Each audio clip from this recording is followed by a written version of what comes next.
Class 12 last question है हमारे पास। Examine the applicability of mean value theorem for all the three functions in the above question number 2। तो question number 2 के अंदर जो हमने रोल्स थ्योरम के लिए चेक किए थे वही हम यहाँ पर मीन वैल्यू थ्योरम के लिए चेक करने हैं। First question greatest integer of x है 5 to 9 एक्स की वैल्यू, और यहाँ भी ग्रेटेस्ट इंटीजर ऑफ एक्स है वैल्यू -2 to 2।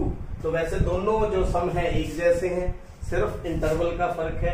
यहाँ 5 to 9 है, यहाँ -2 to 2 है। तो देखिए कौन कौन सी कंडीशन है। पहली कंडीशन क्या होती है मीन वैल्यू थ्योरम के लिए, कंटिन्यूस होना चाहिए फंक्शन। तो फंक्शन यहाँ पर कंटिन्यूस नहीं है दोनों ही कंडीशंस में। तो पहली कंडीशन तो यहाँ फेल हो जाती है, फिर भी हम इसको चेक कर देते हैं किस तरह से फेल होती है।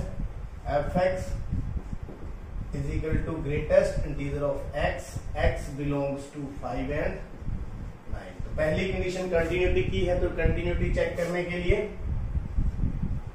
f(x) is continuous in 5 to 9, या ऐसे कर लो कोई भी आप ऐसा फंक्शन ले लेते हैं at x is equal to 6, इसके बीच में 6 ले लिया। If left hand limit is equal to right hand limit, दोनों लिमिट इक्वल होनी चाहिए, और f ऑफ 6 की वैल्यू भी क्या होनी चाहिए, इक्वल होनी चाहिए। तो लेफ्ट हैंड लिमिट का क्या मतलब है, limit x approaches to negative of f(x) 6, यहां पर limit x approaches to 6 positive of f(x) is equal to f of 6। तो लेफ्ट हैंड लिमिट हम निकालते हैं, limit x approaches to 6 negative, हमारे पास फंक्शन क्या है, modulus greatest integer of x। तो यहां पर put x is equal to 6 minus h slightly less than 6, then x approaches to 0 as x approaches to 6। तो फंक्शन क्या बन जाएगा, limit h approaches to 0 6 minus h। तो अब देखिए ग्रेटेस्ट इंटीजर जो फंक्शन होता है इसकी वैल्यू अगर हम बात करें 6 समथिंग माइनस है, h क्या है, वेरी वेरी स्मॉल, तो इसकी वैल्यू कितनी होगी, 5, एक छोटा होगी। 6 से अगर थोड़ा सा भी कम है तो हम क्या लेंगे, 5, तो इसकी वैल्यू फिर कितनी आ गई, 5। तो लेफ्ट हैंड लिमिट हमारे पास कितनी आ चुकी है, 5। अब चेक करते हैं right hand limit, limit x approaches to 6 positive greatest integer of x। तो यहां पर put x is equal to 6 plus h slightly greater than 6, h is equal to h approaches to 0 as x approaches to 6। तो limit h approaches to 0 6 plus h। तो 6 plus h है, 6 से थोड़ा सा भी ज्यादा है। यहां देखिए अगर हम greatest integer of x 6 plus something है तो वैल्यू उसकी कितनी होती है, 6। तो ये आपको मालूम होना चाहिए, अगर नहीं पता तो 6 से थोड़ी सी भी ज्यादा तो 6 होगी, थोड़ी सी कम है तो क्या होगी, 5। तो यहां वैल्यू कितनी आ गई, 6। तो left hand limit not equal to right hand limit. Left hand limit कितनी है, 5, और राइट हैंड कितनी है, 6। Therefore f(x) is not continuous in 5 to 9। जैसे यह कंटिन्यूस है, कंटिन्यूस नहीं है, in the same way f(x) is not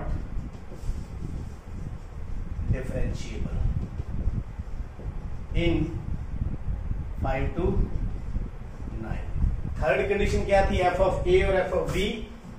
f of a यानी f ऑफ 5 यानी modulus greatest integer of 5 is equal to 5। f of b is equal to f of 9 is equal to 9 is equal to 9। तो यहां आप देख सकते हैं f of a is not equal to f of b। ये तो ठीक है, लेकिन इसको हम तभी देखेंगे अगर पहली कंडीशन ही सेटिस्फाइड नहीं है, तो मीन वैल्यू थ्योरम यहां पर एप्लीकेबल नहीं हो सकती। Therefore mean value theorem is not applicable. हमने एप्लीकेबिलिटी चेक करनी थी, तो मीन वैल्यू थ्योरम यहाँ पर एप्लीकेबल नहीं है क्योंकि कंटिन्यूस नहीं है, डिफरेंशिएबल नहीं है। इन द सेम वे इसका सेकंड पार्ट है, तो इंटरवल चेंज है, इंटरवल को चेंज कर दो, सब कुछ ऐसे ही है। और यहाँ पर भी क्या आ जाएगा, mean value theorem is not applicable कहो तो मैं कर देता हूं यहाँ second part -2 to 2 at x is equal to 1 कर लेते हैं। 1 1 1 1 नेगेटिव 1 पॉजिटिव, तो 1 नेगेटिव निकालेंगे, 1 माइनस h, 1 माइनस समथिंग होगा तो क्या वैल्यू आएगी 0, 1 माइनस h वैल्यू कितनी आ गई 0। इस तरह से चलते जाएंगे। राइट हैंड लिमिट के लिए 1 पॉजिटिव, 1 प्लस h, यहां 1 प्लस h, तो वैल्यू कितनी आ जाएगी 1। यहाँ लेफ्ट हैंड रीड 0 है और ये कितनी है 1। इंटरवल कौन सा है -2 to 2, -2 to 2। तो अगर हम वैल्यू चेक करें तो यहाँ पर f ऑफ कितनी है -2 कितना आ जाएगा -2। अगर 2 देंगे तो वैल्यू कितनी आ जाएगी 2। तो ये तो चलो ठीक है, लेकिन कंटिन्यूस और डिफरेंशिएबल नहीं है, तो mean value theorem is not applicable. इसी तरह यहाँ 1 अगर लें ग्रेटेस्ट इंटीजर में तो वैल्यू कितनी होती है 1। फर्स्ट और सेकंड दोनों सेम मेथड से आप कर सकते हैं। थर्ड पार्ट है 6 का, पॉलिनोमियल फंक्शन है x² - 1, x belongs to 1 and 2। Check करना है मीन वैल्यू थ्योरम की एप्लीकेबिलिटी। तो question f(x) is equal to x² - 1, x belongs to 1 to 2। तो पहली कंडीशन क्या है कंटिन्यूटी की, since f(x) is polynomial function, fs क्या है पॉलिनोमियल फंक्शन है, so number 1 f(x) is continuous in 1 to 2। दूसरा f(x) is differentiable in 1 to 2। तीसरी कंडीशन, दो कंडीशंस तो यहां सेटिस्फाइड कर रही है, कंटिन्यूअस भी है, डिफरेंशिएबल भी है, क्योंकि यह पॉलिनोमियल फंक्शन है और पॉलिनोमियल फंक्शन हमेशा क्या होता है कंटिन्यूअस और डेरिवेबल होता है। तो f of a means f of 1, यहां x² की जगह 1 दे देंगे, -1 is equal to 0। f of b यानी f ऑफ 2 यानी 2 का square -1 that is equal to 4 - 1 is equal to 3 means f of a not equal to f of b। तो इसका मतलब क्या है, all conditions are satisfied.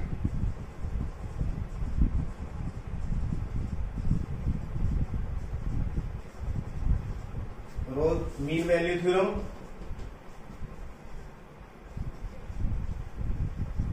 Is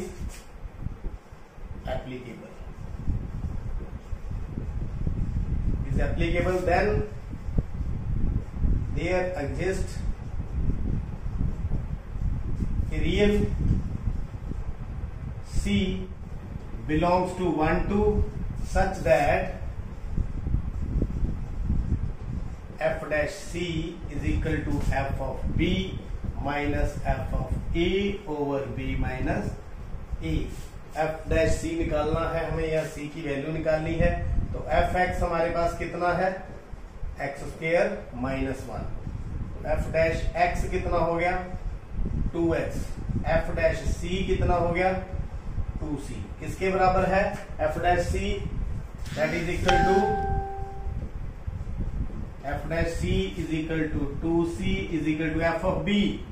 f of B 3 - 0 over b minus a, 2 minus 1, 2 minus 1, therefore 2c is equal to 3, then c is equal to 2 minus 1, 1 आ गया, 3 by 2, which is belongs to 1 and 2। तो आप देख सकते हैं c की value 1 और 2 के बीच में लाई करती है, hence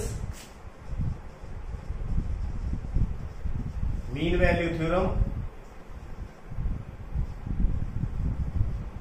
is verified, is verified. इस तरह से जो सम के 3 भाग थे आपने देख लिए और समझ लिए। चैनल सब्सक्राइब करने के लिए, देखने के लिए आप सभी का धन्यवाद।